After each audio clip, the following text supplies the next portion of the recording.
আল্লাহ তুমি ফরমাইছো মা বাবার দোয়া নগদে নগদে আরশে পৌঁছে যায়।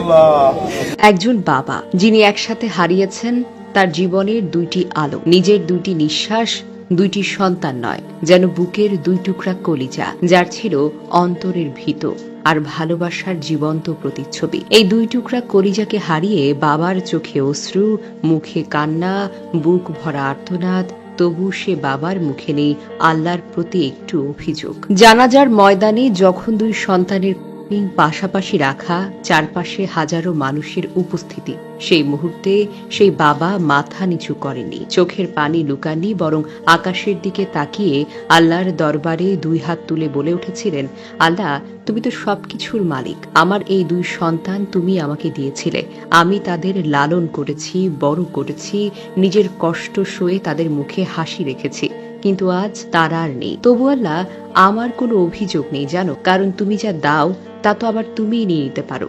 তোমারই তো আমানত আমার দুই ছেলে, আবার তুমি তাদের ফেরত নিয়েছো। একটাই অনুরোধ করব, আল্লাহ আমার এই নিষ্পাপ ছেলেকে তুমি জান্নাতের সর্বোচ্চ মাকাম দান করো, কারণ তারা কখনো আমার অবাধ্য হয়নি, আমার চোখে জল আনেনি, আমার কথার বিরুদ্ধে কখনো মুখ খোলেনি। তারা ছিল আমার জীবনের শান্তি, আমার সম্মান।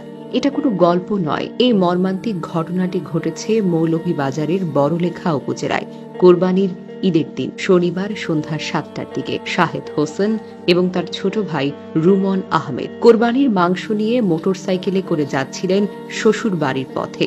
কাঁঠালতলী বাজারের কাছে হঠাৎ করে একটি প্রাইভেট কারের সঙ্গে মুখোমুখি সংঘর্ষ। ঘটনাস্থলে যান শাহিদ। পরে আশঙ্কাজনক অবস্থায় রুমনকে দ্রুত হাসপাতালে নেওয়া হয়, কিন্তু শেষ পর্যন্ত তিনিও মারা যান রাত 8:30টার দিকে। একজন বাবার জন্য সন্তান হারানোর শোক তো অসীম, কিন্তু এই বাবা আমাদের শিখিয়ে দিলেন কিভাবে ভাঙা বুক নিয়েও আল্লাহর কাছে সন্তুষ্ট থাকা যায়, কিভাবে কাঁদতে কাঁদতে শত মানুষের সামনে দুহাত তুলে একজন পিতা প্রার্থনা করে, তার সন্তানের মাফ আর জান্নাত কামনা করে। এই দৃশ্য শুধু কাঁদায় না, এটি শিক্ষা দেয় কোনো পরিবার, সন্তান, জীবন এগুলো মূল্যহীন কিছু নয়, প্রতিটা নিঃশ্বাসই হলো এক একটা উপহার।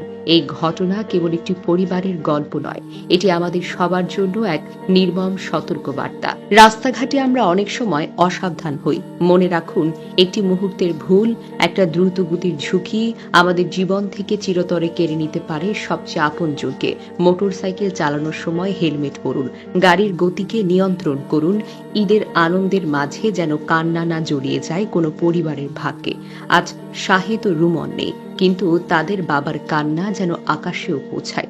মহান আল্লাহ যেন আর এই দুই সন্তানকে জান্নাতের সর্বোচ্চ মর্যাদা দান করুক, আর আমরা যেন সচেতন হই, জীবনকে আরো দায়িত্ব নিয়ে রেখি।